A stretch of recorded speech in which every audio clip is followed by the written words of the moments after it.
A sudden storm sweeps the city. Khan is rushing to an important meeting. His powerful black car speeds through the deserted streets. At first, the snow simply falls. Then it begins to circle, blanketing everything in a white sheet. Khan squints, trying to see the road. He accelerates, trying to keep up. The car veers into an intersection. An icy rut is hidden under the snow. The wheels suddenly lose traction. Khan turns the wheel, but it's too late. The car skids to the side. He turns off the engine, trying to steady it. The car skids, and with a dull thud, hits a deep snowdrift near the sidewalk. The front bumper hits an invisible barrier. Khan starts the car again. He tries to reverse. The wheels spin and roar, but only dig deep trenches in the snow.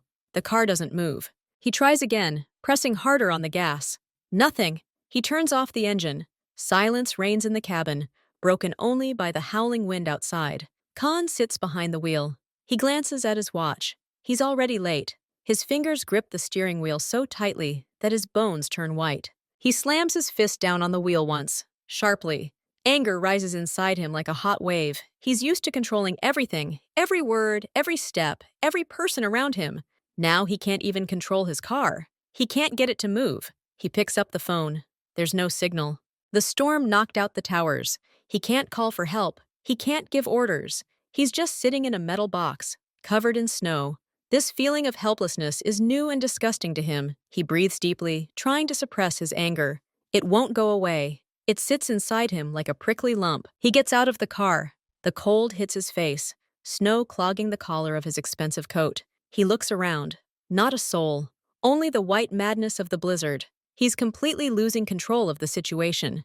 And that's what infuriates him most of all. Khan realizes he can't wait in the car. He starts walking. Snow lashes his face. He sinks knee-deep. His expensive boots are soaked through. He walks, but he can't see any familiar buildings. Everything is shrouded in white. He could walk in circles and freeze. He stops. He needs to find shelter, now. He turns slowly on the spot, peering into the snowy darkness. And then he sees it. A faint yellow light. It flickers between gusts of wind at the end of the street. It's not a street lamp. It's a light from a window. The only light in all the white emptiness. Khan walks toward this light. He pushes through the snowdrifts. With every step, the light becomes clearer. It's a large window. The silhouettes of tables and chairs are visible beyond it. There's a sign above the door, but he can't make out the name. He doesn't care. This is shelter. Han approaches the door. It's a small coffee shop. The light inside is on, but the curtains are already drawn.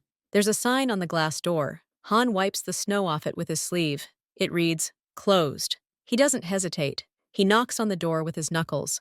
3 sharp blows. No one answers.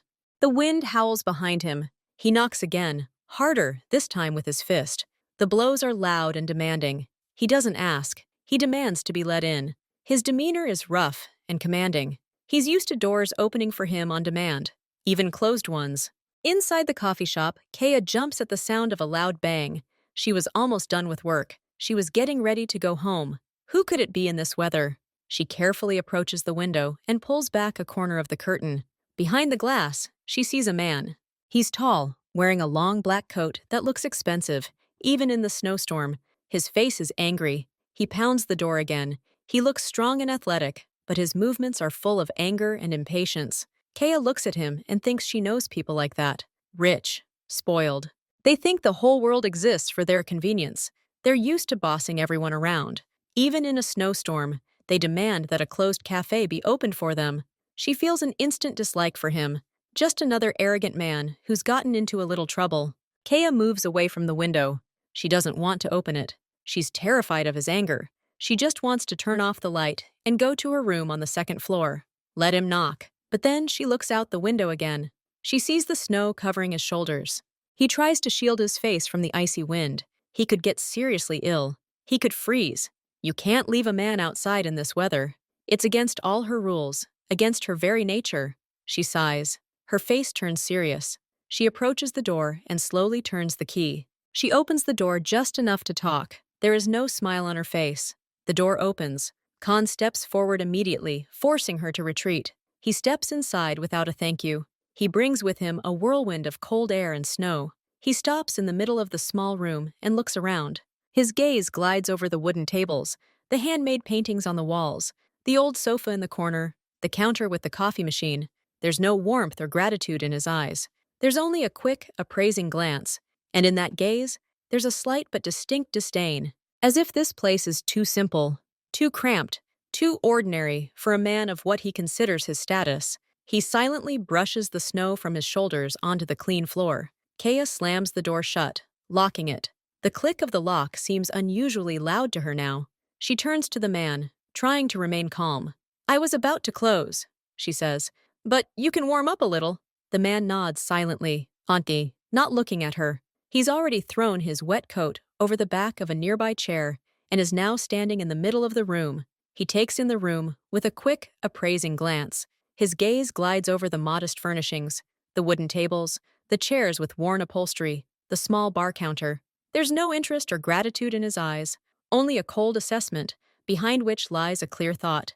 "This place is beneath me. Would you like something hot?" Kea asks. Naive, moving behind the sauce counter. She needs to create some distance between them. "Coffee? Tea? Coffee. Black," he says curtly, still studying the space. Kea nods. She turns on the coffee machine. The sound of it breaks the oppressive silence.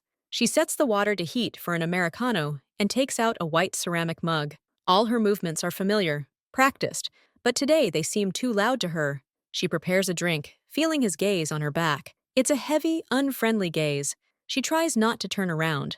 When the coffee is ready, she brings the mug to him. He's still standing, but now leaning against the wall near the window, watching the storm. "Your coffee," says Kea, placing the mug on the nearest table. He turns. His movements are sharp but precise. He approaches the table, crosses his legs in one motion, and sits down. He glances at the steaming mug, then looks up at Kea. There's no question of price in his gaze. There's only the expectation that she should be gone already. Instead, he reaches into his pants pocket. He pulls out a leather wallet. He opens it without looking and pulls out several bills. He tosses them on the bar next to Kea. The money, large, wet from the snow, hits the counter with a wet slap. "That should be enough," he says, his voice even and flat. He didn't even ask how much the coffee cost. He simply paid a sum that, in his opinion, automatically settled everything. The cost of the drink, her time, and even her inconvenience. That damp, crumpled money lies on the counter, a harsh reminder of the inequality of their positions. Kea looks at the money, then at him. A wave of indignation rises deep inside, but she suppresses it. Arguing with such a man now would only ignite conflict. She simply nods silently and turns away to put the money in the register. Her fingers tremble slightly. He takes the mug and takes his first sip. A slight grimace crosses his face. The coffee must have been too hot, or not what he's used to. He sets the mug back down with a soft thud. He's clearly getting hot. He unbuttons the top buttons of his dark sweater and adjusts the collar. At that moment, he rises slightly from his chair to throw the sweater over his head, but changes his mind and simply straightens it out. It is at this moment, when he turns sideways, that Kea sees it. Under his unbuttoned sweater, on his belt, on the right side, a dark brown handle is clearly visible. Not a knife. The shape is too recognizable, too menacingly simple. It's the handle of a pistol. Kay's breath catches instantly. Her vision darkens. She feels the blood drain from her face. She takes a step back, bumping into the bar counter. Her palms become clammy. She saw. And the worst part is, he seemed to notice that she saw. He slowly, very slowly turns his head towards her. His eyes narrow. He studies her face, her wide eyes, her pallor. He follows the direction of her gaze, which is still fixed on his right side. And he understands. He makes no sudden movements. He doesn't try to cover his weapon or hide it. He simply looks at her. His gaze grows even colder, even more intent. He observes her fear the way a scientist observes the reaction of a test subject. No surprise or embarrassment crosses his face, only cold wariness. Kea forces herself to look away. She lowers her eyes, pretending to straighten the napkins on the counter.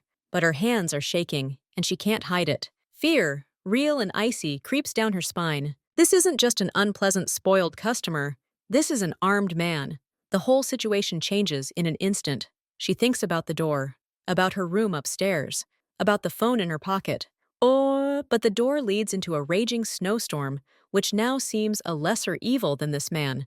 And the phone, she stealthily puts her hand in her pocket. The screen is dark. The battery died earlier in the day, and she forgot to charge it. She has no connection with the outside world. He picks up his mug again and takes another sip. never taking his eyes off her. He drinks slowly, as if he has the whole night ahead of him, as if he owns the place. Just then, the storm outside intensifies. The sound changes. It's no longer just the howling of the wind. It's a low, roaring hum that makes the windows shake. The wind hits the display case with such force that Kea instinctively steps back, expecting the glass to crack. The snow is lashing the windows no longer in flakes, but in a solid white wall. The lantern above the entrance, which had been shining dimly just a moment ago, is now completely engulfed in a white shroud. Visibility outside is zero. The world beyond the glass has turned into a raging whiteout. Khan stands up and walks closer to the window. He presses his palm to the cold glass, as if testing the strength of the force. His face, now illuminated only by the soft glow of the cafe's lamps, becomes serious, almost stern. "This isn't just a storm anymore," he says, his voice rising to drown out the roar of the elements. There's no anger in it. Now it's just a sober, hard statement of fact. This is a hurricane. Kea, still pressed against the counter, looks out her window. She sees nothing, only a white mess, smashing against the glass with inhuman force. She can't even see the outline of the building opposite. Everything is gone. "No one can get through in this weather," she says quietly. Her voice is hoarse with fear. She says this mostly to herself, trying to come to terms with the new reality. Khan moves away from the window and turns to face her. They stand at opposite ends of the room. The few meters of space between them now seem like an abyss, filled with the roar of the storm and an oppressive silence. He looks at her, his gaze heavy and unforgiving. "So," he says, his voice flat and controlled again, "I'm not going anywhere tonight." It's not a question or even a request. It's a statement, a fact they both must reckon with. Kea nods slowly, as if against her will. To kick him out now would be like signing his death warrant. No one could survive such hell on the streets, but to leave him here, an armed, cold, dangerous stranger, alone with him for the entire long night. "And you too," he adds, as if reading into her darkest thoughts. His gaze slides up to the ceiling, where her room is located. "You're not going anywhere in this weather. It's impossible." They both understand. The door is locked, but even if it were open, there's no way out. The windows are blocked with snow. There's no communication. They're cut off from the world. They're not just locked in the cafe. They're locked here together, indefinitely. Han returns to his chair and sits down again. His movements are slow, deliberate. He looks at Kea, then at the window, where the elements are raging outside. Then his gaze returns to her. "Do you have a place to stay here?" he asks, his voice taking on a tone other than cold for the first time. "Perhaps it's simply a matter of practicality." Kea nods, still unable to speak. She raises her hand and points at the ceiling. "Upstairs, my room." "Okay," he says. He leans over and removes the holstered pistol from his belt. He does it calmly, without any unnecessary movements, and places the weapon on the table next to the coffee cup. He doesn't do it threateningly. He simply sets it down, like he might set down a phone or keys. But the message is clear. The gun is here. It's lying on the table. He's not hiding it, and he has no intention of doing so. Kea can't take her eyes off the dark object on the light wooden surface. The gun lies between them like a clear, undeniable boundary, a silent reminder of who's in control here, who's armed, who's dangerous. The storm roars outside the windows, sealing them in this small space. Two strangers, one long night ahead, and a weapon on the table. The silence in the coffee shop seems thick and heavy, broken only by the incessant howl of the storm. Khan sits at a table, his gaze fixed on the pistol in front of him. He doesn't touch the weapon, but its presence on the table changes everything. Kea stands behind the bar. She doesn't know what to do. Should she sit next to him? Go upstairs? She's afraid to make an unnecessary move. She's afraid to turn her back on him. Khan suddenly leans back in his chair. He runs his hand over his face, as if wiping away fatigue. Then his hand dips into the inside pocket of his wet coat hanging over the chair. He pulls out no ordinary phone. The device is larger, with a thick antenna. It looks massive and expensive. A satellite phone. He turns it on. The sound is sharp in the silence. He dials a number, looking out the window. He waits a few seconds. Kea freezes. She tries not to listen, but it's impossible. He speaks loudly, to be heard above the noise of the storm. "It's me," he says into the phone. His voice is low, commanding, completely different from how he spoke to her. "The meeting was canceled. I'm stuck in the city. Storm." He listens to what they answer him. His face is expressionless. No, alone, he says after a pause. In a small cafe. No one there. The owner left. Only the barista remained. Kea hears him talking about her. The barista girl. As a detail of the decor. Nothing more. No action until morning, he continues, his voice taking on a steely edge. If anyone takes any action without my orders, they will answer to me personally. Understood? He listens to a short confirmation. The connection is bad. There's a storm. I'll be in touch when I can. Wait. He hangs up without saying goodbye. He places the phone on the table next to the gun. He looks at Kea. He knows she heard everything. Connection problems, he says simply, as if explaining something ordinary. But that's not what Kea heard. She heard the threat in his voice when he said, "He'll answer to me personally." She heard the cold, clear hierarchy in his words. This isn't the language of business. This is the language of command. This is the language of power. He places the satellite phone next to the gun, two objects on the table, one for communication, one for defense, or attack. You don't need to worry, Han says. His tone changes. He tries to make it lighter, but it comes out awkwardly. These are just work matters. Kea is silent. She looks at him. I'm a businessman, he continues, pausing to gauge her reaction. I have an urgent deal, and this weather has ruined everything. He says this confidently, but his eyes don't support that confidence. They remain cold, observant. He doesn't smile. He simply states a fact that he wants her to accept. Kea nods slowly. She doesn't believe him, not for a second. Businessmen don't carry a gun in a belt holster. Businessmen don't give orders like that over the phone. Businessmen don't see the world that way, the way someone is used to seeing threats everywhere. She knows he's lying, and he knows she knows, but they both pretend to believe this story. It's a strange, fragile game. He offers a convenient version. She pretends to accept it, but there's no trust between them. There's only fear and wariness. What business are you in? Kea asks quietly. She can't help herself. She wants to see how he'll handle it. Khan freezes for a second. He wasn't expecting the question. Import and export, he says quickly. Too quickly. Different goods. We're having important negotiations right now. He doesn't look at her when he says this. He looks out the window. He's a bad liar when it comes to such simple things. His world, apparently, is far from simple questions and answers. I see, says Kea. She doesn't ask anything else. Her I see sounds like, I don't believe you, but I won't argue. He hears it in her voice. His gaze hardens. The game of politeness ends. Khan stands up and begins pacing the room again. His movements are nervous and jerky. He approaches every window, peers into the darkness, checks the locks on the doors. He acts like a man expecting an attack from any direction. Kea watches him. Every step he takes, every turn of his head, speaks volumes. This man doesn't feel safe. Anywhere. Not even in a locked coffee shop during a hurricane. She makes a decision. Be smart. Don't provoke. Don't show her fear too obviously. But don't be brazen either. Agree. Do what he says. She feels less like a hostess and more like a hostage in her own cafe. These walls, which had always been her refuge, have now become a cage.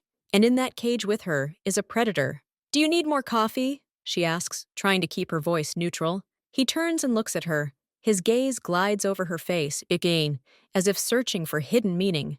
No, he snaps. Sit down. This is not a request.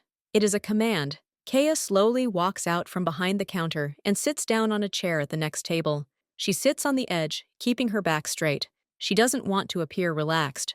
Do you live here alone? He asks. He stands opposite her, his arms crossed over his chest. Yes, Kea answers quietly. The room is upstairs. I work and live here. Convenient, he says without emotion. No witnesses, no neighbors. The words hang in the air like a heavy weight. He doesn't threaten them directly, but the meaning is clear. They are alone. No one knows he's here. No one will come to their aid. Kea is silent. She simply looks at her hands folded in her lap. Fear is growing inside her, but she tries to control it. Showing weakness now is dangerous. I won't cause you any trouble, she says very quietly. I'll just wait out the storm. And you will too. She says this to reassure him, to let him know that she is not a threat, that she has accepted the rules of his game. Khan looks at her with a long, searching gaze. Then he nods, once. A smart decision, he says. His voice doesn't ring with approval, but rather a statement of fact. He sees that she's chosen the path of submission. His path. About an hour passes. The storm doesn't abate. Khan doesn't sit down. He continues his patrol. He checks the windows every 10 minutes. He goes to the door, puts his ear to it, and listens. His paranoid behavior is starting to get on Key's nerves. She sits in her chair and watches him pace in circles. He looks like a tiger in a cage. Suddenly, he stops abruptly at the far window, which overlooks a narrow alley. He leans against the glass, blocking the light with his hand. "What is it?" he mutters under his breath. Kea tenses. She also looks out the window, but sees only a wall of snow. "There's nothing," she says quietly. "It's just the wind blowing the snow." "Quiet!" He cuts her off abruptly, without turning around. He stands motionless for a few seconds, peering into the darkness. Then he turns abruptly toward her, his face contorted with suspicion. "You were calling someone," he says. His voice is low, accusing. "When I was at the other window." "You did something!" Kea looks at him with incomprehension. "Me? No! My phone died. Don't lie!" He takes a step towards her. His eyes are shining. "I heard a sound. A quiet hum. You called someone. The police. Or your friends." He thinks it's a trap, that she lured him here and now called for backup. His paranoia reaches its peak. "There's no one here," says Kea, her voice shaking with indignation. "Who could come in such a storm? Look outside." "My enemies!" he shouts back. His calm evaporates. He turns back into the angry man who had been banging his fist on the door. "They could have followed me, and you helped them." He points his finger at her. His accusation is unfair, absurd, and terrifying. He believes it completely. This is the last straw. The fear that has been building in Kay all this time suddenly turns to rage. Pure, uncontrollable rage at the injustice, at the fear, at the humiliation. She jumps up from her chair. Her chair falls to the floor with a crash. "Enough!" she screams. Her voice rings out, drowning out even the noise of the storm. "Enough!" Khan steps back, surprised by her sudden outburst. "I didn't call anyone!" she screams, her words bursting out like a dam breaking. "My phone is dead. I'm here alone. I opened the door for you because you were in danger of freezing. I gave you coffee. I let you stay. And you were accusing me of something. You're looking at me like I'm a criminal. You're threatening me with your gun." She takes a step toward him. Her golden wavy hair, neatly pulled back into a ponytail, escapes its elastic and flutters around her face like a fiery living wave. Her eyes glow. "I just wanted to help," her voice breaks. It's not just anger in it now, but also pain and despair. "And you're a monster. You see enemies everywhere. You don't know what kindness is. Are you even a human?" She screams it right in his face. Tears roll down her cheeks, but she doesn't even notice them. Everything that's been pent up inside, fear, humiliation, rage at his unfair accusations, bursts out. She doesn't think about the consequences.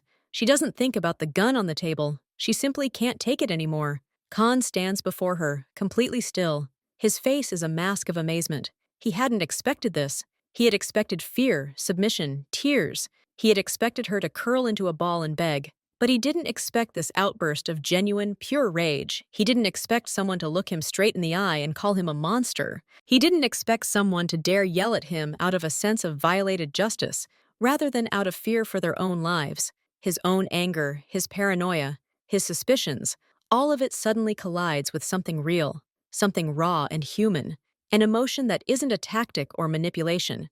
It simply is. He looks at her flushed, tear-stained face, at her golden hair, which now frames her face in a wild, living mass, at her clenched fists. She trembles with a surge of emotion, but not from fear, from anger. No one had yelled at him like that in years, maybe ever. People feared him, respected his strength, hated him quietly, but no one stood in front of him and accused him of not being human. Because he had done something bad? No, because he hadn't appreciated her kindness. The shock paralyzes him for several long seconds. He doesn't know how to react. All his usual patterns, threat, power, control, don't work here. She doesn't fear them now. She despises them. He opens his mouth to speak, but the words don't come. He simply looks at her, and for the first time this evening, perhaps in many years, his eyes show something other than ice and calculation. Confusion sets in, the shock of encountering something real in his unreal world. Kea, exhausted, breathes heavily. She understands what she's done. She sees his stillness. She sees his face, and her own rage begins to give way to a new fear. Fear of what she just did, she's crossed the line. And now she doesn't know what the answer will be. The silence after her scream seems even louder than the scream itself. Kaya stands, breathing heavily, her shoulders rising and falling. She looks at Han, waiting for a response, waiting for him to explode, waiting for him to grab his gun. But he doesn't. He just stands there and looks at her. His face no longer expresses anger. Something else is written on it. Something unfamiliar. He slowly looks away. He looks at the floor, at the fallen chair, at his cup of cold coffee. He takes a step back, then another. He turns to the window, his back to her. His shoulders slump slightly. "Okay," he says quietly, the word almost lost in the noise of the storm. He turns around, but doesn't look her in the eye. His gaze slides somewhere past her shoulder. He pauses, as if the word is choking him. "I'm sorry." He says it, but it doesn't sound real. An apology. It sounds like something that needs to be said according to protocol, like a dry, restrained admission of a mistake, without emotion, without regret. He doesn't say what exactly he's apologizing for yelling, for blaming her, for even being there. He just drops the word into the space between them. It sounds strange, insincere, as if he's never truly apologized, as if he's forgotten how. He makes a gesture, but there's no meaning behind it. Kaya is silent. She doesn't say, "It's okay." She can't, because it was scary. Her heart is still pounding. She simply slowly picks up the fallen chair and sits down on it. Her hands are still shaking. He sits down too, but not at his own table. He sits on a chair by the opposite wall. There's a whole room between them now, and the pistol remains lying on his table, lonely and silent. A truce has been declared, but it's not peace. It's just a pause, a temporary ceasefire, and they both understand it. Another hour passes. The storm doesn't subside, but its roar becomes a familiar background noise. The coffee shop is warm, too warm after the cold. Han sits in his chair, leaning back. His eyes are closed, but Kaya can see he's not sleeping. His eyelids flutter occasionally. She sits at her table and simply looks out the window. She tries not to look at him, but her gaze keeps returning. He suddenly shifts his position. He rolls his shoulder, as if trying to get comfortable. A quick, almost imperceptible expression of discomfort flickers across his face. He winces. His right hand rises and grabs his left shoulder, just above his collarbone. He begins to rub the area through the fabric of his sweater. Not hard, more like automatically. But then his face contorts into a grimace again. This time it's more pronounced. He clenches his teeth. He stops rubbing his shoulder and simply places his palm on it, pressing it, trying to soothe the dull ache that was apparently fueled by heat, fatigue, and tension. Kaya notices it. She sees his fingers digging into the muscle of his shoulder. She sees him trying to breathe evenly, to hide the pain. This is his weakness, small but real, a physical vulnerability he can't fully control. He opens his eyes and catches her gaze. He instantly removes his hand from her shoulder. His face becomes stony again. He sits up straight, as if the pain had never happened. But she saw, and he knows she saw. He looks at her, a hint of irritation creeping into his gaze. Not because of the pain, because he showed it. He hates showing weakness. To anyone. Kaya looks at him. The fear inside her is still there. But now something else is mixed in. Something professional, instinctive. She recognized that grimace. A familiar gesture, an old injury that resurfaces with temperature changes. Stress, fatigue. She stands up slowly. He watches her every movement, wary. "Your shoulder hurts," she says, not as a question, but as a statement. Her voice is quiet but even. He is silent. He neither confirms nor denies. He simply looks. "It's an old injury," she continues, taking a small step forward. She keeps her hands visible so as not to startle him. "I saw you holding onto it." A sudden change in temperature often does that. The muscles tighten. He remains silent. His gaze grows colder. He doesn't like it when people talk about him, when they analyze him. "I used to be a nurse," explains Kaya. She doesn't know why she says this. Perhaps it's a habit, offering help. Perhaps it's a way to relieve tension. "I can see. Sometimes you just need the right massage to relieve a spasm." "No," he says sharply, cuttingly. His voice leaves no room for discussion. "No need." "But you're in pain," she insists, already regretting starting this conversation. "I said no," he repeats. Now there's a warning in his voice. He pulls away, pushing his chair back, increasing the distance. His eyes make it clear. This is his territory, his body, his pain. and she has nothing to do with it. His refusal is abrupt, almost rude. It's not just, thank you but no thanks. It's, leave me alone. He doesn't accept her help. He doesn't trust it. He sees her offer as a threat, an attempt to get closer, to gain some kind of power over him. Kea freezes.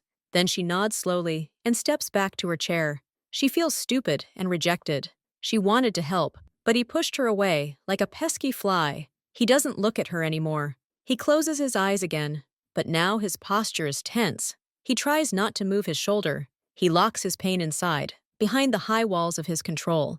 And Kea understands that these walls are more important to him than any relief. Night falls completely. Outside the windows, pitch darkness reigns, broken only by furious snow flurries. The electricity, fortunately, is still working, but the light seems unreliable and flickering. Khan seems to be finally dozing. He sits with his head bowed on his chest, his breathing more even.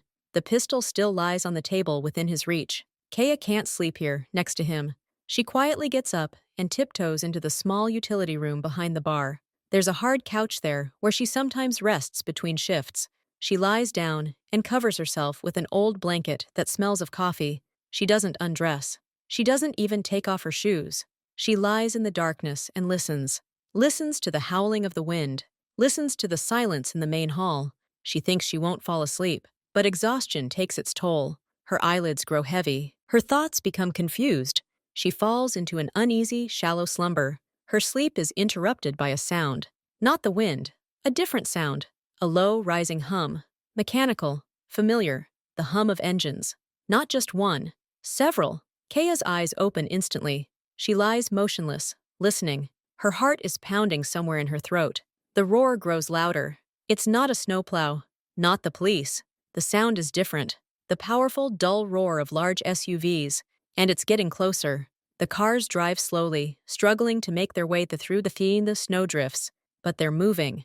This way. She hears a chair creak in the main hall. Khan is awake too. He moves quickly and quietly. Kea carefully rises from the sofa and crawls to the narrow gap in the door of the utility room that opens into the hall. She sees Khan. He's already on his feet. He's standing by the window, pressed against the wall, peering through the gap between the curtains. In one hand, he holds his satellite phone. In the other, a pistol. His face is tense, focused. No fear, no panic, just complete icy readiness. The roar of engines fills the space outside. It stops right outside the coffee shop. She hears the door slam. Not once, not twice, several times. Someone arrived. Despite the storm, despite the night, they are here. Kea's eye is glued to the crack in the door. She sees Han quickly, silently move away from the window and head for the front door. He doesn't open it right away. He presses his ear to the wood, listening. Voices are heard outside. Male, low, drowning out the howling wind. Someone is knocking on the door, not as insistently as Khan had, but the knocking is confident, rhythmic. 3 knocks. A pause. 3 more. Han peers through the peephole. He freezes for a second. Then slowly, silently, he draws the bolt and turns the key. He opens the door just enough to squeeze through, then immediately closes it behind him, leaving Kea alone in the silence of the coffee shop. She hears muffled voices behind the door. Cold air rushes into the room for a second. She can't see who's there, but she hears. She carefully, on tiptoe, approaches the door. She presses herself against the wall next to it. She can hear better here. Han's voice is quiet but sharp. "What are you doing here? I told you to wait." Another voice, rough and insistent. "Boss, we were worried. We lost contact. We needed to make sure. Are you okay?" "I'm fine. It's just the storm." Han's voice is irritated. "You just drew attention. There's not a soul here, boss. The whole city is dead." A third voice, slightly higher, speaks. "We've checked everything, but we need to get you out of here. Cars with chains? We can get through." "No, too risky. The storm won't let up until morning. You jeopardized the operation by coming here." Han is clearly angry. A pause. Then the first, rough voice speaks more quietly, but Kea can still make out the words. "Boss." "And the witness?" "The girl inside. We saw the light. She saw everything." Kea's heart stops. She presses her hand to her mouth to keep from screaming. The voice continues, even quieter, but every word cuts into her consciousness like an icy needle. "We can get rid of her. Quickly and cleanly. No one will know in this weather. No problems." Kea feels her legs giving way. She clings to the wall to steady herself. Get her out! The words hang in the icy air. Her blood literally runs cold. A cold, absolute terror pierces her entire body. It's not just a threat. It's a calm, businesslike proposal, as if they were talking about taking out the trash. There is silence. A long, agonizing second. Kyoya waits, waiting for his consent, waiting for an order. She can barely breathe anymore. And then Han's voice sounds, but it's not the voice she's heard before. Not irritated, not tired. It's a different voice. Icy, hard, filled with such absolute, undeniable authority that even through the door it feels chilling. You listen to me very carefully. He speaks slowly, enunciating each word. The girl is inside. She is under my protection. Personally. Did you understand those words? Silence outside. If you or anyone else touches a hair of her head, he continues, his voice growing even quieter, even more terrifying, you will answer to me personally. Not to the council, not to anyone. Personally to me. And you know what that means. He pauses, letting the words sink in. You get into your cars now. And you leave. You await my call in the morning. No more amateur activities. No more rescue operations. You leave me here. And you forget this place. That's an order. The silence behind the door is heavy now, oppressive. Then, the same rough voice, but now without pressure, almost obsequious. Got it, boss. Sorry, we're leaving. Leave! Han snaps. Kaya hears feet moving through the snow, car doors slamming. Engines start with a roar. The hum begins to recede, dissolving in the howl of the storm. She's still pressed against the wall. Her knees are shaking. Her ears ring with his words. Under my protection. Personally. The door opens. Cold air rushes in. Han steps in and immediately locks the door. He turns and sees her. Kaya is standing against the wall, white as chalk. Her eyes are wide with terror and incomprehension. She looks at him, but sees a different person. Not the angry stranger. Not the businessman. The one who just gave the order. The one whose word forced two stern men to obey instantly. He, her greatest threat, the source of her fear all night, had just saved her life. He could have nodded, said yes, and it would have been over. Instead, he placed himself between her and his own people. He declared her his personal protection. She doesn't understand anything. Her mind is in chaos. The fear hasn't gone away, but now it's mixed with complete, deafening bewilderment. Who is he? Why? What kind of game is this? Han looks at her face. He sees the traces of tears from the previous outburst. He sees the deathly pallor. He sees how she trembles. He walks past her to his table. He puts the gun back on the table. He does it slowly, demonstratively. Then he turns to her. You heard, he says. It's not a question. Kaya can't speak. She just nods. Her chin trembles. Han points to a chair next to his desk. Sit. His voice isn't commanding now, but tired. Very tired. Kaya obediently comes over and sits on the edge of the chair. The gun is between them again, but now it doesn't seem like a threat, but some strange symbol. Han sits down opposite her. He doesn't look at her, but at his hands folded on the table. Yes, he says quietly. I'm not a businessman. He pauses, choosing his words. And yes, those people, they're mine. And what I do? It's not import and export. He looks up and meets her eyes. There's no lie or pretense in his gaze now. There's only the hard, naked truth. But I'm not your enemy, he says clearly. And I won't be. You gave me shelter. You didn't have to open the door. I understand that. He says it as a fact. Without emotion, just a statement. Kaya listens, still unable to comprehend. Her world, the simple and understandable world of the coffee shop, has cracked. Something dark and dangerous has burst into it. And the only thing standing between her and this darkness is this strange, silent, armed man who calls himself her protector. He's silent for a moment, as if deciding how much to say.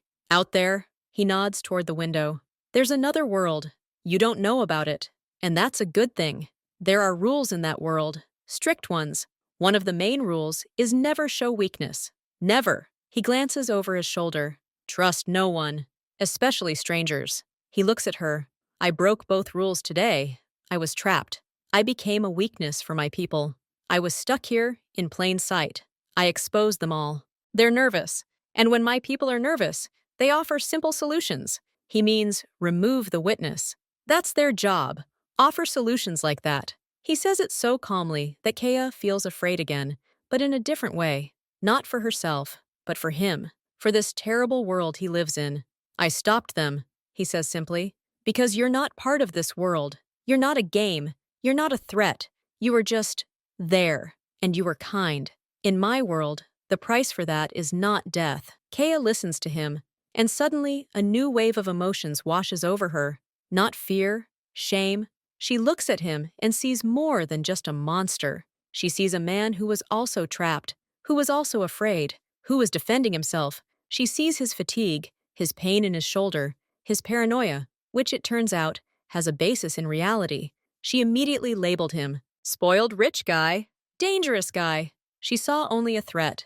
She didn't try to understand. She judged him by his clothes, by his behavior, by the gun. She thought only of her safety, of her fear. I was unfair too, she croaks hoarsely. I immediately decided that you were bad. I didn't try to understand. He looks at her, slightly surprised. But you are also to blame, she adds, and a faint spark of her former directness appears in her voice. You didn't have to scare me. You didn't have to put that gun on the table. You could have said something human. Khan listens to this. Then he does something unexpected. He smiles very weakly, barely noticeably. It's not a smile of joy. It's a smile of bitter recognition. I've probably forgotten how, he says honestly.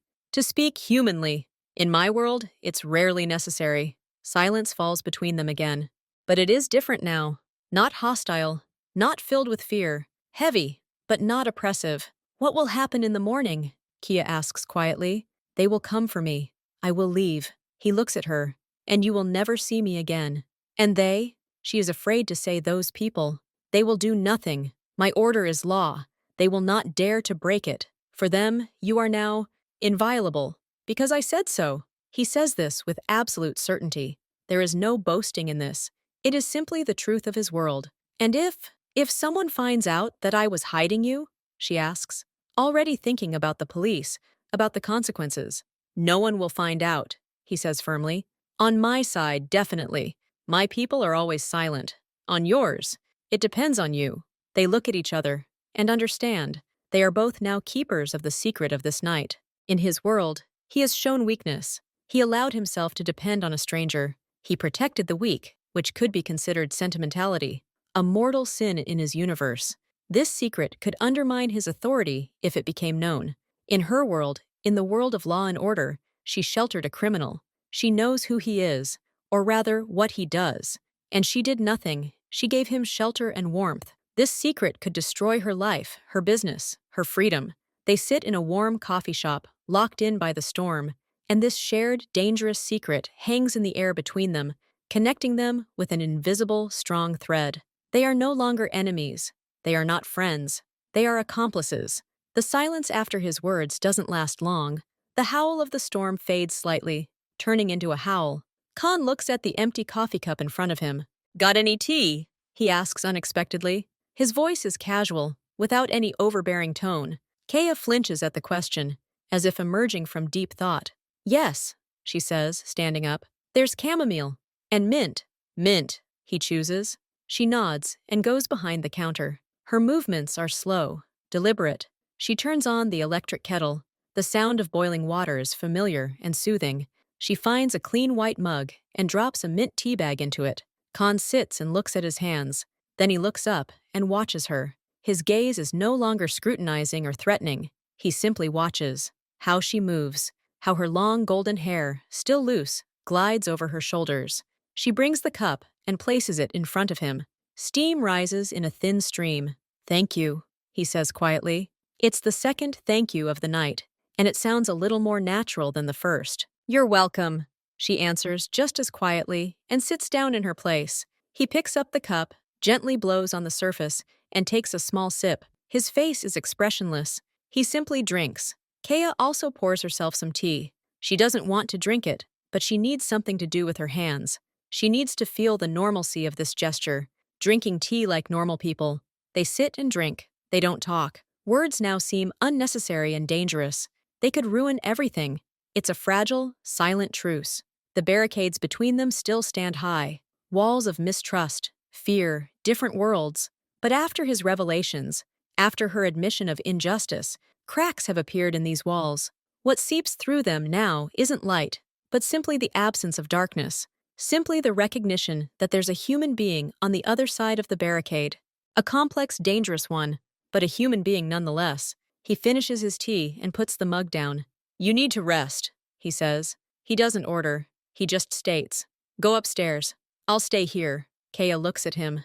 Before, the idea of leaving him downstairs alone with a gun would have seemed crazy to her. Now she simply nods. "Okay," she says. "Good night." "Good night," he replies. And it sounds strange, as if he hasn't said these words for a long time. She climbs the stairs to her room. She thinks he's watching her go, but she doesn't turn around. Kaya lies on her bed in the dark. She can't sleep. She listens to the sounds downstairs. He barely moves. Silence. An hour passes, maybe two. She decides to go down for water. She quietly opens the door and descends the stairs. The only light in the room is a small lamp above the bar. Khan is sitting in a chair by the extinguished fireplace. He appears to be dozing, but his body is tense even in sleep. His right hand is once again resting on his left shoulder, unconsciously covering the sore spot. Kaya carefully makes her way to the counter for a bottle of water, trying not to make any noise.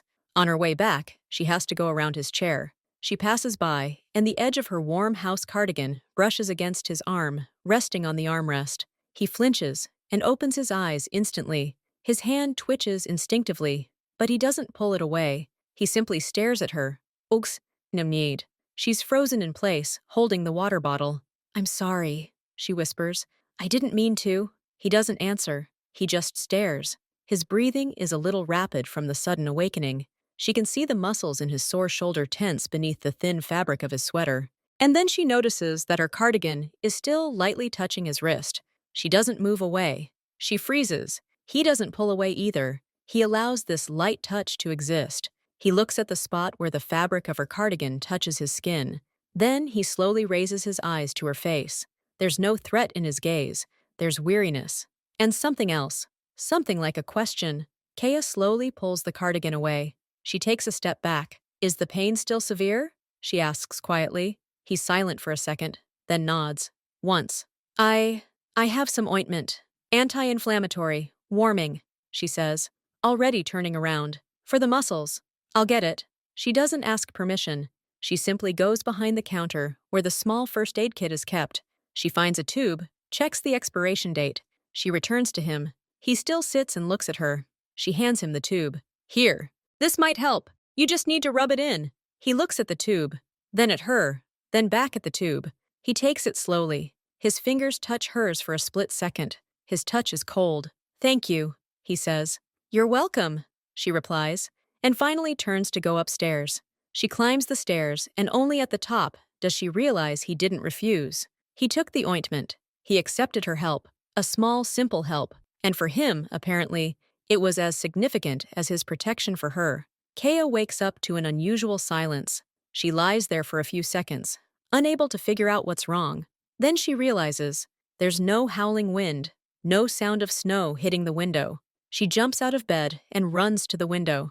The night is over. Outside, the world is blindingly white, bathed in the morning sun. The snow lies like a thick, even blanket. The sky is clear and blue. The storm is over. She quickly dresses and goes downstairs, her heart pounding. The coffee shop is empty. The chair by the fireplace where he sat is still in its place. The chair is empty. She looks around. Everything is in its place. The tables are clean. The chairs are neatly pushed in. His mug of tea is washed and drying on the counter next to hers. His table is empty. The gun is gone. She approaches the front door. It is unlocked from the inside. He is gone. She slowly walks around the entire room. The utility room. The toilet. He's nowhere to be found. His wet coat has disappeared from the back of the chair. Khan is gone. It's as if he never existed. As if this long, terrible, strange night was just a dream. The only proof is the cleanliness and order. He didn't just leave. He cleaned up after himself, washed his dishes, tidied everything up. This seems most incredible to her. Kaya stands in the middle of the room, feeling strangely empty. She approaches the counter to turn on the coffee machine and start the day. And then she sees there is something lying under her own cup, the one she drank tea from last night. She raises her cup. Beneath her, a neat stack of money lies. Not just a few bills, a thick wad, all large bills. There's too much of it. For the night, for coffee, for shelter. This isn't payment, it's something else. A ransom? A handout? She doesn't know, but the sight of it gives her an unpleasant feeling in her chest. Next to the money lies a small rectangle of black matte cardboard, a business card. She takes it. The cardboard is thick, heavy. There's nothing on the front. No company name, no job title, just one word, etched in silver paint, Khan. She turns the card over. On the back, also engraved, but in smaller numbers, is a phone number. Just numbers. Nothing else. She holds a wad of cash in one hand, this black business card in the other. It's all that's left of him. Money and a number. Disappearance and the possibility of contact. The chasm between their worlds, and the thin thread he, for some reason, decided to leave her. She stands there for a long time, looking at these two objects. Then she slowly puts the business card in her jeans pocket. She puts the money in the drawer under the cash register. She doesn't want to see it. Kaya finally remembers her phone. She finds the charger and plugs it in. The screen comes to life. While her phone charges, she mechanically begins preparing the coffee shop for opening. She knows there are unlikely to be any customers today. The city is snowbound, but the routine is comforting.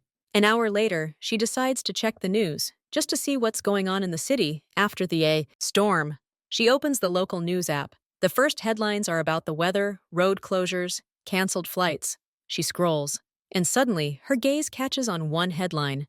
It's not the biggest, but it stands out. A night storm disrupted a large-scale operation. The group's leader disappeared. Kaya freezes, her fingers shaking as she clicks on the title. The article is just a few paragraphs long. It states that police were planning a coordinated operation to arrest the leader of one of the city's influential gangs. The operation was scheduled for the evening, but a sudden snowstorm forced the cancellation. Forces were unable to converge on the necessary locations in time. The suspect they hoped to apprehend took advantage of the chaos and escaped. His current whereabouts are unknown. Police are searching for him. At the end of the article, an old, blurry photo from the archives is attached. It's of poor quality, apparently taken with a hidden camera or from a distance with extreme zoom. But Kay recognizes him immediately. Tall, posture, shapely cheekbones, dark hair. It's him, Khan. He looks younger in the photo, his face less closed, but it's him. She puts the phone down on the counter. She needs to sit down. Everything he said was true. Everything she feared was true. He wasn't just not a businessman. He was a leader, the one the police were looking for, the one his people called the boss, the one who controlled lives and deaths. And this terrible, unreal truth is presented as a regular news report, without emotion, a dry police report. This is what shocks her most. His world, so terrifying and vast for her for the city, mere lines in a crime report, and he himself, a blurry photo. She sits and stares at the screen, at this photo. Now she understands everything. His paranoia, his gun, his people, his power, his fear of showing weakness. And she realizes she saved his life, not just figuratively, perhaps literally. If it weren't for the storm, if it weren't for her coffee shop, he'd be in the hands of the police now. A day passes. The city slowly digs itself out. Kaya opens a coffee shop, but there are almost no customers. She works automatically. Her thoughts are there, in the previous night, on a black business card in her pocket, in a blurry photo on her phone. The next day, closer to the evening, when she is about to close, the door opens. It's not a customer who enters. It's a woman. She looks to be in her early 30s, dressed in an elegant, expensive beige wool coat. Her hair is pulled back into a sleek, prim hairstyle. She holds a small box wrapped in simple but high-quality dark gray paper. The woman looks around the room. Her gaze stops on Kay. She approaches the counter. Her movements are confident, quiet. "Are you Kaya?" the woman asks. Her voice is low, pleasant, and emotionless. "Yes," Kia answers cautiously. The woman places the box on the counter between them. "This is for you, from Khan." Kaya looks at the box, then at the woman. She doesn't understand. The woman doesn't smile. She's just doing her job. "He asked me to pass this on. It's gratitude, not a debt." She emphasizes these words, as if she'd memorized them. Then the woman simply nods, turns, and leaves. The door closes behind her. She came, delivered, and left. Like a courier, but she wasn't a courier. Kaya stands for a minute, staring at the box. Then she slowly tears open the paper. Inside lies a cardboard box with the logo of some expensive, unfamiliar brand. She opens it. Inside, on a soft silk lining, lies a scarf. It's incredibly soft to the touch, cashmere, possibly mixed with silk. The color is a deep, rich emerald green. It's beautiful, it's very expensive, and it's completely, utterly impractical for her work. A scarf like that is worn to the theater, to a social event, not behind the counter of a coffee shop where the smell of milk and coffee grounds fills. She takes out a scarf. It flows in her hands. A small card is attached to it. Written on it in dark ink are just two words, me and see, for the warmth. And then the rage rises in Kay with renewed vigor. Hot, scorching. He thinks he can buy her off, first with money, now with this beautiful, useless rag? Does he think she's like him? That everything can be measured in money and expensive gifts? That her kindness, her fear, this wild night, their shared secret, can be packed into a pretty box and forgotten? It's gratitude, not a debt. What stupid words! It's not gratitude. It's an insult. It's a way to close the subject, to put an end to it, to pay and leave. She clutches the incredibly soft, expensive fabric in her hand. She wants to throw it away, rip it up, burn it. Instead, she just stands there, shaking with rage and hurt. He's got it all wrong, completely wrong. And the worst part is, she now has his number, so she can tell him. Kaya stands, clutching a black business card in one hand and a soft emerald scarf in the other. These two objects weigh heavily on her. She almost hates the money in the drawer. This scarf is the last straw. He burst into her life like a hurricane, turned everything upside down, made her fear for her life. And now he thinks he can buy her off with a pretty trinket? Shut her mouth with money and silk? It's unfair. It's insulting. He didn't understand anything, nothing of what happened between them that night. Her fingers dial the number from the business card on their own. She brings the phone to her ear. Her heart is pounding somewhere in her temples. The ring goes for a long time. Finally, a click. The phone is answered. No greeting, just quiet, even breathing on the other end. He knows who's calling. Kaya takes a deep breath. Her voice is clear, unwavering, charged with the same directness as when she called him a monster. "Your gift is terrible," she says. "It's ridiculous and impractical. Why do I need it? To gather dust in the closet?" There's complete silence on the other end. She continues, "You can't do that. With money and gifts, that doesn't happen. If you really want to give something, you have to choose it yourself." She freezes, expecting anger, cold rebuff, the click of a receiver. But instead, a sound comes through the phone. At first, it's quiet, as if suppressed. Then it gets a little louder. It's laughter. Quiet, low, sincere laughter. "Okay," his voice sounds, and there's no ice or irritation in it. Just a slight, lively weariness, and something else, resembling interest. "Choose!" And the connection is broken. Kaya lowers the phone. She looks at the scarf, then at the business card. The anger gradually fades, replaced by a strange, nerve-tingling anticipation. He wasn't angry, he laughed. The game has changed.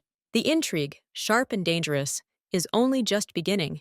Kaya slowly lowers the phone. Her hand still trembled slightly. He laughed. She'd expected anything. Cold silence, harsh words, a threat, but not this quiet, lively laugh. There was no mockery in it. There was something else. Surprise, recognition, interest. She stands in the middle of her coffee shop, feeling the ground shift beneath her. Again, this whole situation defies any conceivable scenario. He's the leader of a criminal gang, wanted by the police. She's the barista who accidentally saved him from a night in the snow. And now they're discussing what kind of gift would be appropriate. She looks at the scarf she still holds in her hand. It's impeccable, but he's right. It's a trinket, a symbol of his world, where everything has a price but no real value. He was trying to buy himself off from his sense of duty, from this new, strange connection that had formed between them. But why didn't he just end the conversation? Why didn't he say, "Don't bother me anymore"? Why did he laugh and say, "Choose"? Her thoughts are jumbled. She mechanically puts the scarf back in the box but doesn't put it away. She places it on the shelf under the counter, next to the medicine cabinet. As a reminder, she spends the rest of the day working automatically. Customers are few. She makes coffee, washes dishes, and looks out the window at the melted snow. But her thoughts are elsewhere. She thinks of his shoulder, of how he took the ointment without pushing her hand away, of how he stood in front of the door, protecting her from his own people, of how he said, "You were just there, and you were kind." That evening, as she closes the door, She takes out the black business card again. She turns it over in her fingers. Just a name and a number. A direct line to the very center of that dangerous world she read about in the news. She won't call that number again. Not now. She doesn't know what to say. Choose, Inchnice, choose, isn't a concrete offer. It's a loophole, an invitation bordering on danger. Across town, in an office on the top floor of a nondescript office building, Khan puts down his phone. A shadow of that smile still plays across his face. He sits at an empty glass desk, looking out the window at the city at night. He thinks about her voice, about how she said, "Your gift is terrible," without fear, without servility, with the same directness with which she shouted at him in the coffee shop. She wasn't afraid of his world, even after recognizing it. She was simply angry about the inappropriate gift. It's ridiculous, absurd. Over the years, no one around him had spoken to him so simply, so humanly. Everyone saw him as either a boss, a threat, or a resource. But she saw a man who had given a stupid gift. His people had been keeping tabs on her since that night, of course. The briefing had been on his desk before noon. Kaya, 24 years old, came to the city 3 years ago to study. Parents far away. Works alone, rents a coffee shop with a room upstairs. No connections, no legal troubles. Clean record, like a blank slate. He gave the order to leave her alone. But now he can't get her out of his head. Her image, golden hair flying in anger, eyes filled not with fear but injustice, is etched into his memory. She called. She challenged. You have to choose for yourself. What will she choose? Money, protection, or something else he can't even predict? He's not used to being challenged in such trivial matters. In business, yes. In power struggles, constantly. But in this simple human interaction, he feels insecure. And this insecurity doesn't irritate him. It excites him. 3 days pass. Kaya tries to return to normal life, but normal life no longer feels the same. She finds herself eyeing expensive, dark SUVs on the street. She flinches at a sharp knock on the door, even in the daytime. The black business card is in the back pocket of her bag, but she constantly feels its presence, like a hot coin. She doesn't know what to do. Wait for him to show up again? Forget it all like a bad dream? On the 4th day, something strange happens. In the morning, when she arrives at the coffee shop, she discovers a wooden box at the back entrance, in a back alley. It hasn't been there since the evening before. It's a plain box, unmarked. She opens it cautiously. Inside is firewood. Not just any split logs, but special fireplace logs. Even, well-seasoned, fragrant wood. Just enough to fill the empty niche by the fireplace. No note, no card, just high-quality firewood. She stands and looks at the box. It's not a gift from a supplier. She didn't order firewood. It's not money, not an expensive trinket. It's something useful, practical, for her coffee shop, for that very fireplace he was sitting by. Is this a response? To her words, you have to choose for yourself. Or is this just another attempt to pay? She brings the firewood inside and stacks it by the fireplace. It smells of forest and resin. It's a pleasant, cozy scent. She doesn't know whether to be happy or afraid. Someone entered her courtyard while she was sleeping, left it there, without asking, but also without threatening. In the evening, she's alone again. The city outside the windows lives its own life. She goes to the fireplace and decides to light a fire. From this wood, the flame burns quickly, evenly, almost smokeless. Warmth spreads throughout the room. She sits in the same chair where he sat, looking into the fire. And then a new wave of understanding washes over her. This is not the end. He is not going to disappear. He gave her a number. He accepted her challenge. And now he is starting his game. A game whose rules she does not know. She stands up, walks over to the counter, and pulls out a box containing an emerald scarf. She takes it out and unfolds it. The fabric flows in her hands. Then she reaches for her phone and does something she would never have dared to do before. She takes a photo of the scarf, neatly laid out on the counter, with the crackling logs of the fireplace in the background. She doesn't write a message. She simply sends a photo to that single number on the black business card. No text, no signature. Let him figure it out himself. 15 minutes later, her phone, lying on the counter, vibrates quietly. Not a call, a text message. Just 2 words from an unknown number. Already better. Kaya looks at these words, then at the fire in the fireplace, then at the soft scarf in her hands. The corners of her lips lift of their own accord, not into a smile, into something more complex, An acknowledgement that the game has begun, and she, without meaning to, has made the first move. She doesn't know where this will lead. She doesn't know what he really wants, but she no longer feels like a helpless hostage. She feels like a participant in a dangerous, unpredictable game where the stakes are unknown, and the opponent is a man from a blurry newspaper photograph who knows how to laugh into the phone. She carefully folds the scarf and puts it away, not in the closet. She hangs it on a hook behind the counter, next to her work apron. Let it hang. A reminder. The intrigue that began with a snowstorm now smolders like good logs in a fireplace, quietly, steadily, but with an inescapable heat, and they both understand that the next move will be his, and she will wait, no longer just with fear, with a strange, nerve-tingling anticipation.